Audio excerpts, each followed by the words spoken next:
प्यारे बच्चों, यदि आप क्लास 12th में पढ़ते हैं तो ये वीडियो आपके लिए बहुत इंपॉर्टेंट है। चाहे आप ह्यूमैनिटीज के विद्यार्थी हो, कॉमर्स के विद्यार्थी हो या फिर साइंस के विद्यार्थी हो, क्योंकि इंग्लिश सब्जेक्ट क्लास 12th में सभी के लिए कंपलसरी है। और आज मैंने विश्लेषण किया है सीबीएसई टॉपर्स के आंसर सीट का, जो पिछले साल 100 में 100 नंबर लेकर आया है इंग्लिश में। तो आज हम यह समझने की कोशिश करेंगे कि आखिर ये जो सीबीएसई टॉपर्स होते हैं ये करते क्या हैं, लिखते क्या हैं, कैसे लिखते हैं कि इनको 100 में 100 नंबर आते हैं। आगे बढ़ने से पहले आप इस चैनल को सब्सक्राइब जरूर कर लें और साथ ही बेल बटन जरूर दबा दें ताकि आने वाले वीडियोस का नोटिफिकेशन आपको समय पर मिलता रहेगा। चलिए शुरू करते हैं इसकी एनालिसिस।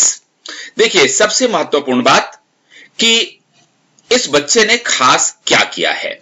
तो सबसे पहली बात इसने ये की है कि पृष्ठ के दोनों ओर इसने मार्जिन छोड़ा है। ये आप देख सकते हैं, ये एक लाइन है और दूसरी लाइन यहां पर है।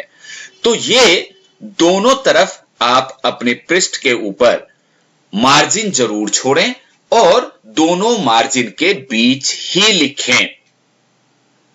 मार्जिन के दाहिने साइड में अर्थात इस साइड में कुछ भी लिखने की आवश्यकता आपको नहीं है। इस मार्जिन और इस मार्जिन के बीच में ही आप अपने उत्तर लिखें, जैसा इस बच्चे ने लिखा है। जहां तक प्रश्न संख्या का सवाल है तो ध्यान दें, ये देख सकते हैं आप 1.1 का A B C D E, ये सेक्शन ए है। तो प्रश्न संख्या ये जो लेफ्ट हैंड मार्जिन है इसके बाईं ओर लिखी गई है। आपको भी यही करना है। सभी प्रश्नों का नंबर आपको लेफ्ट हैंड मार्जिन के बाईं ओर लिखना है। तो आपने दो चीजें सीखी यहां पे कि एक तो हमें जैसे ही आंसर सीट मिलेगा हम दोनों तरफ उसका मार्जिन छोड़ेंगे और जब आंसर लिखना शुरू करेंगे तो क्वेश्चन नंबर जो लेफ्ट हैंड मार्जिन है उसके बाईं ओर लिखेंगे। इसके बाद देखिए इस बच्चे ने एक खास बात क्या की है। ये आप देख सकते हैं कि जैसे ही यहां पर उत्तर खत्म हुआ उसने यहां उसी पेन से यहां एक लाइन खींच दी और एक लाइन यहां छोड़ दिया। उसके बाद उसने फिर यहां से आंसर लिखनी शुरू कर दी। यही काम आपको करना है, यानी कि किसी भी प्रश्न का उत्तर जैसे ही खत्म हो जाए वहां आप एक लाइन खींच दीजिए और उसके बाद एक लाइन छोड़कर फिर से अगले प्रश्न का उत्तर लिखना शुरू कर दीजिए। जैसा आप यहां भी देख सकते हैं, यहां उत्तर खत्म हो गया, यहां पर मैं इसने लाइन खींच दी और उसके बाद 1.3 का उत्तर यहां से फिर से स्टार्ट हो गया। चलिए आगे देखते हैं। ये देखिए एक बहुत महत्वपूर्ण बात है कि ए, बी और सी तीन सेक्शंस होते हैं आपके इंग्लिश में। तो आपकी कोशिश हमेशा ये होनी चाहिए कि सबसे पहले सेक्शन ए के सभी प्रश्न लिखें, उसके बाद सेक्शन बी के सभी प्रश्न लिखें और उसके बाद सी के सभी प्रश्नों को आप डील करें, जैसा कि इस बच्चे ने किया है। और ये टॉपर विद्यार्थी है, आप देख सकते हैं यहां पर मैं सेक्शन ए इसने पहले डील किया, उसके नीचे आप आ जाइए और फिर ये देखिए यहां पर मैं सेक्शन बी डील किया है उसने और इसके सभी प्रश्न एक साथ लिखे हैं। उसके बाद फिर आप यहां देख सकते हैं सेक्शन सी इसने डील किया है। तो हमारे सीखने के लिए बात क्या है कि हमें सभी सेक्शंस सीरियल वाइज अटेम्प्ट करने चाहिए और उसके अनुसार एक सेक्शन के अंदर जितने भी प्रश्न हैं उनका उत्तर हमें लिख देना चाहिए।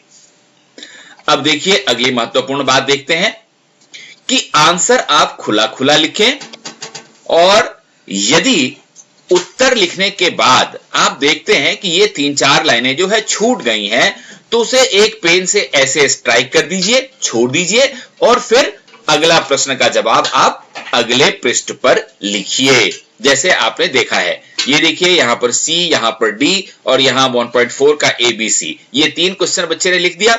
उसके बाद उसने देखा कि यहां ये 4 लाइनें छूट गई हैं, यहां उसने लाइन खींच दी। उसने इस प्रश्न को लिखने के बाद ये पूरा पेज खाली छोड़ दिया और उसके बाद अगले पेज पर ये 2.1 लिख रहा है। तो कहने का मतलब ये है कि आपको ये ध्यान रखना है कि खुला खुला लिखना है, और अगर 2-4 लाइनें बच भी जाती हैं तो उनको आप छोड़ दीजिए, काट दीजिए, स्ट्राइक कर दीजिए और अगले पेज पर लिखिए। इससे आपका प्रेजेंटेशन बहुत अच्छा होता है। और एक खास बात देखिए, राइटिंग सेक्शन में, बी सेक्शन आपका राइटिंग सेक्शन होता है, तो राइटिंग सेक्शन में उत्तर लिखने के लिए जो फॉर्मेट होता है उसको जरूर फॉलो करें, क्योंकि कंटेंट के अलग मार्क्स होते हैं और फॉर्मेट के अलग मार्क्स होते हैं। तो यदि आपने फॉर्मेट ही ठीक से लिख दिया तो उसके मार्क्स आपको अच्छी तरह से मिलेंगे।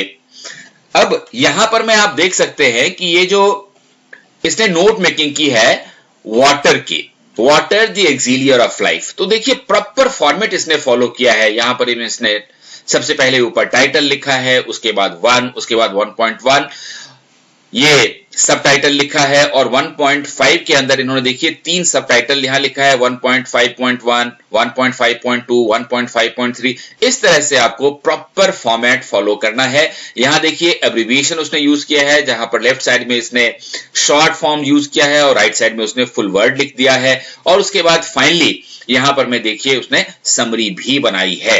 तो इस तरीके से जब आप नोट मेकिंग हो या फिर बी सेक्शन में राइटिंग पोर्शन हो तो आपको क्या करना है, फॉर्मेट प्रॉपर फॉलो करना है, क्योंकि फॉर्मेट अगर प्रॉपर लिखेंगे तो कम से कम उसके मार्क्स तो आपको पूरे मिल ही जाएंगे। एक महत्वपूर्ण बात क्या है, यहां पर मैं देखिए ये सेक्शन बी यहां से स्टार्ट हो रही है और उस बच्चे ने यहां नोटिस लिखा है। तो एक खास बात आप नोट कर रहे होंगे कि एक तो उसने बहुत ही प्रॉपर तरीके से फॉर्मेट को फॉलो किया है, जैसा आपके टीचर ने आपको स्कूल में सिखाया होगा। और एक खास बात है कि आपको वर्ड लिमिट जरूर फॉलो करना है। वर्ड लिमिट फॉलो करने से मतलब है कि जैसे नोटिस लिखा जाना है तो नोटिस 50 वर्ड्स में लिखा जाना है। तो जितने भी इंपॉर्टेंट इंफॉर्मेशन होते हैं वो 50 वर्ड्स में ही लिखा जाना है, प्रॉपर फॉर्मेट के साथ। फॉर्मेट में ये बॉक्स भी आता है, देखिए सारा कुछ लिखने के बाद बच्चे ने चारों तरफ से इसको बॉक्स भी डाल दिया है। तो वर्ड लिमिट जरूर फॉलो करें। अब देखिए क्वेश्चन नंबर 4 एक लेटर राइटिंग है, बहुत ही प्रॉपर फॉर्मेट फॉलो किया गया है यहां पर में।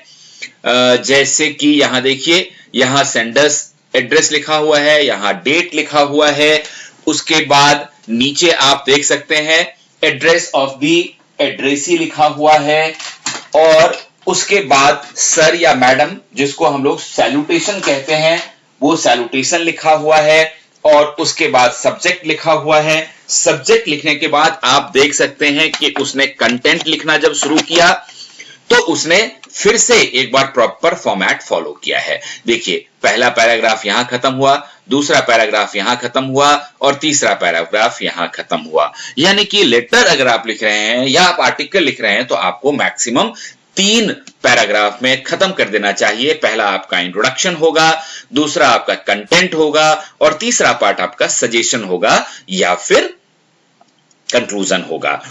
तो एक बहुत ही खास बात आपने देखी कि सभी प्रश्नों के उत्तर इस बच्चे ने सीरियल वाइज लिखा है, आपको भी यही करना है। क्वेश्चन नंबर 1 पहले लिखना है, फिर 2 का आंसर, फिर 3 का आंसर, 4 का आंसर, 5 का आंसर। इस तरह से सीरियल वाइज जब आप लिखते हैं तो जो इवैल्यूएटर होता है, जो टीचर आपका कॉपी जांचता है, उनको बहुत आसानी होती है और आपका इंप्रेशन भी बहुत अच्छा बनता है।